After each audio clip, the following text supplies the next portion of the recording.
오늘 미국장은 이제 워싱턴 탄신일이라고 해서 휴장을 하는 날이어서요.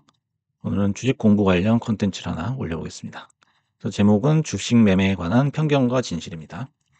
그래서 우리 주식 매매를 하시다 보면은 여러 가지 뭐 어떤 격언도 있을 것이고 어떤 편견이 생길 수가 있는데요. 그 부분에 대해서 한번 짚어보는 시간을 가져보겠습니다. 그래서 첫 번째는 주식 매매 시 시드의 크기는 상관없다라는 얘기를 아마 많이 들어보셨을 거예요. 그래서 소액으로 시작해도 크게 돈을 불릴 수 있다. 이제 이런 얘기를 많이 하게 되는데 이건 엄밀히 얘기하자면 이제 틀린 얘기다라는 거죠.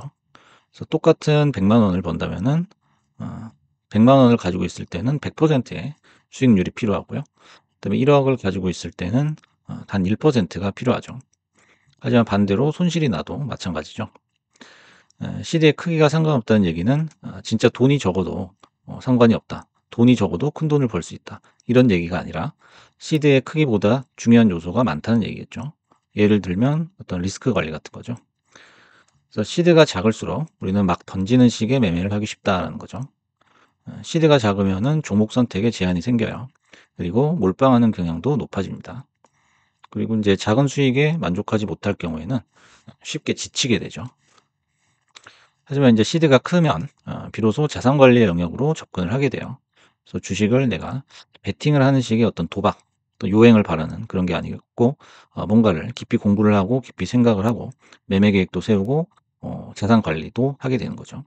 그래서 포트폴리오 구성에도 신경을 쓰게 된다는 거죠. 그래서 여러분이 이제 모두가 이제 본업이 있으시겠죠. 그래서 뭐 직장이든 사업이든 돈을 조금씩 모아서 일단은 비교적 큰 시드를 만드는 게 우선이다라는 거죠. 그래서 그 돈이 또 너무 작게 되면은 너무 하찮게 생각해서 아무런 계획 없이 매매를 하는 경우도 생기기 때문이에요. 여러 가지 제약도 있고. 그래서 일단은 큰 시드를 만든 후에 '내가 펀드를 한번 운영해 보겠다.'라는 생각으로 좀 정교한 계획을 세워서 접근을 하자라는 거죠. 그다음에 인제 두 번째는 주식 매매는 공부 잘하는 사람이 수익률도 높다. 이거는 인제 반은 맞고 반은 틀리다라고 볼 수가 있을 것 같아요. 인제 그 주식을 크게 인제 세 가지 인제 시기로 나눠 보면 초기, 중기, 후기 이렇게 나눠 보면 초기에는 인제 지식 습득의 과정이 필요합니다. 어떤 기초적인 걸 공부를 하고 차트 분석도 공부를 하고요. 그다음에 인제 중기는 이제 매매 진행에서의 마인드 컨트롤이 가장 중요하죠. 그래서 매매를 인제 수도 없이 하면서 여러 가지 어떤 심리적인 벽을 느끼게 될 거예요. 그다음에 이제 마지막으로 내가 주식 매매를 하면서 자산을 관리하는 그런 이제 매니징 능력도 필요하게 되겠죠. 그래서 이런 과정에서 인제 어느 정도는 공부를 잘하셨던 분들이 좋은 결과를 낳을 가능성이 높긴 하죠. 하지만 아 실전에서 보면은 꼭 그렇지는 않거든요. 예를 들어서 인제 공부에 익숙한 분들은 A는 B다식의 논리에 익숙하죠. 우리는 이제 적어도 한국에서는 이제 공부라고 하면은 대부분이 인제 시험 공부거든요. 시험에 나오는 부분을 내가 사전에 공부를 해서 그 시험 문제를 푸는 방식의 공부에 우리가 익숙합니다. 그래서 이런 이제 논리에 익숙할 경우에는 결정적인 순간에 융통성을 발휘하기가 쉽지가 않아요. 네, 융통성이라는 게 가장 중요하거든요. 이제 예를 들면 이런 거죠. 이 차트 공부할 때 분명 인제 이거는 올라가는 차트인데 '왜 내려가지?' 하고 자꾸 이유를 찾으려고 해요. 근데 이유가 없는 경우도 있거든요. 그냥 100% 수급에 의해서 그냥 차트가 반대로 나오는 경우도 허다하죠. 그래서 이런 분들 같은 경우에는 공부한 것과 반대로 움직이는 이런 실전 케이스라고 하죠. 실전 케이스를 받아들이려 하지 않습니다. 받아들이질 않아요. 그래서 인제 큰 손실로 연결이 된다는 거죠, 이게. 그래서 인제 주식은 교조적인 사람은 무조건 수익이 나쁠 수밖에 없다는 거죠. 교조적이라는 거는 책에 나온 대로 고지고대로 그냥 배운 대로 '이게 법이다.' 이렇게 생각하는 사람들이에요. 하지만 반대로 인제 유연하고 융통성이 있다면은 그분이 인제 공부를 못 했거나 머리가 안 좋아도 수익은 증가할 수 있다라는 거예요. 그래서 우리 주변에 보시면은 이제 눈치가 굉장히 빠르고 센스가 있는 사람들이 있어요.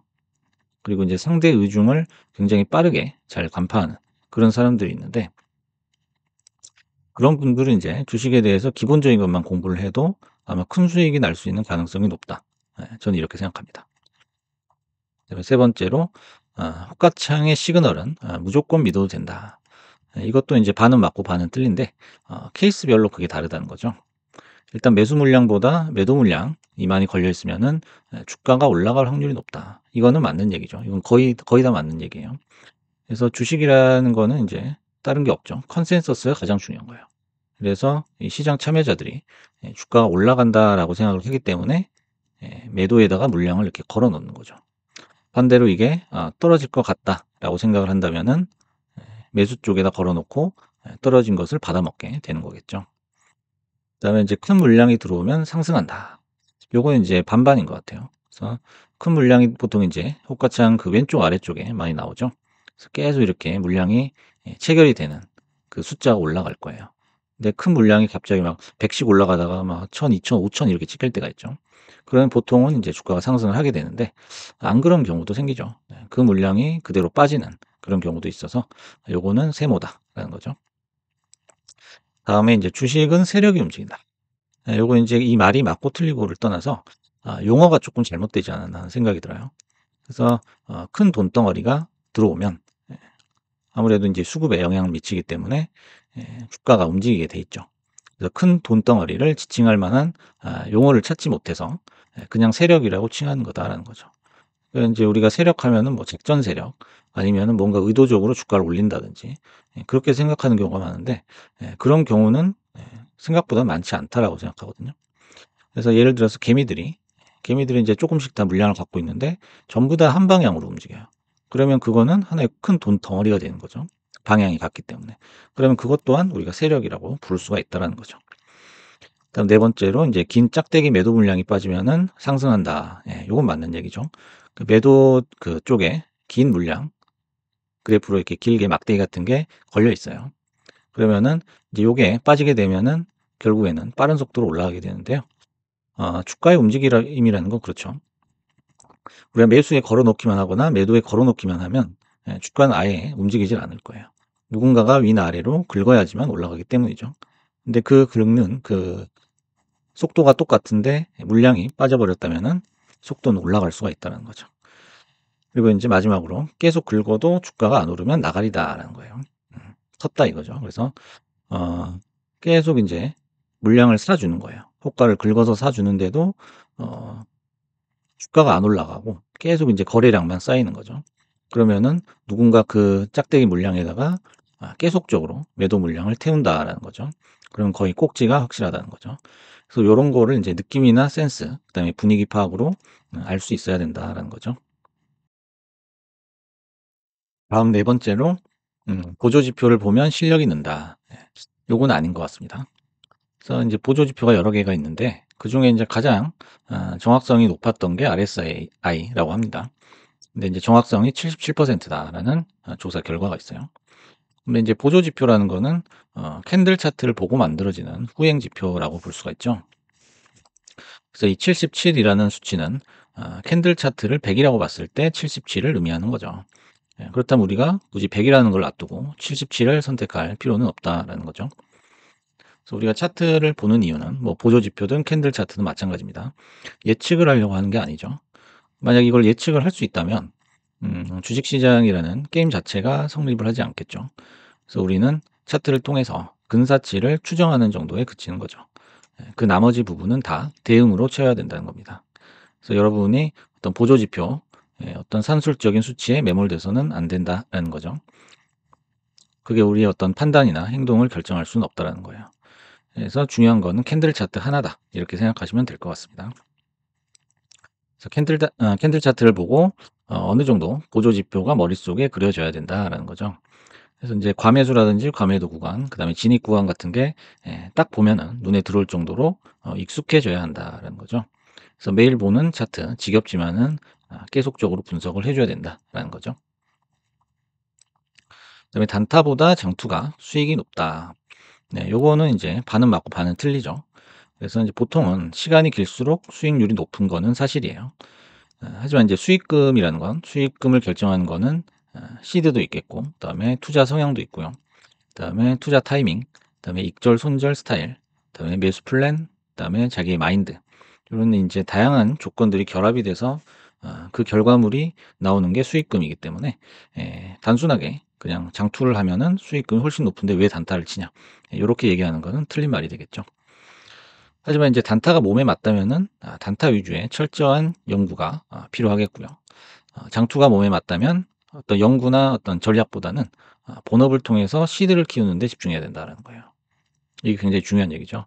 근데 인제 장투를 하시면서 매일매일 인제 차트를 본다든지 아니면 매일 뭐 유튜브를 찾아본다든지 이런 거는 서로 모순되는 행위예요.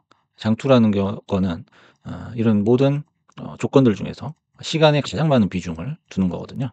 그래서 장투는 오로지 인제 씨드를 키우기만 하면 된다라는 거예요. 여기에다가 집중을 해야 된다는 거죠. 마지막으로 인제 손절은 3%가 적당하다. 요것도 일종의 편견이죠. 그래서 손절이나 익절은 산술적으로 접근해서는 곤란하다라는 거예요. 단순하게 3% 면은 내가 예 주식 매매에서 승리를 한다 라는 논리는 잘못된 거죠. 그래서 매매를 하시다 보면은 아주 다양한 상황이 생길 수 있고 그 상황을 케이스별로 정리한 후에 우리가 기계적으로 빠르게 대응하는 게 중요하다라는 거죠. 보통은 이런 거죠. 인제 하방으로 점점 빠르게 빠진다 하면은 인제 그게 손절 타이밍이 되겠고요. 그다음에 상방으로 이렇게 주가가 오르다가 점점 느리게 오를 때 보통 이제 "상승폭이 둔화된다."라고 얘기를 하죠. 그때가 인제 익절을 생각하는 타이밍이 될 수 있겠습니다. 그래서 주식은 양보다는 비율이 중요하다라는 거죠. 양이라는 건 이제 볼륨이죠. 그래서 가격이라든지 뭐 거래량이라든지 뭐 순이익 그다음에 어떤 상승폭 요런 것보다는 조정비 손익비 그다음에 시총 대비 거래 대금의 비율 그다음에 흑자 전환 그다음에 증가율 추이 요런 비율 쪽의 어떤 수치들이 훨씬 더 중요하다라는 거예요. 그래서 손절 퍼센티지에 매몰되지 말고 손절 시그널에 대한 자기 확신이 필요하다라는 거예요. 그래서 이 자기 확신만 있다면은 내가 확신을 가지고 손절을 할 타이밍을 잡을 수가 있다는 거죠. 그래서 인제 자기 확신이란 거는 결국 철저한 매매 계획과 피드백에서 나온다라는 것을 우리가 꼭 기억을 하셔야겠습니다.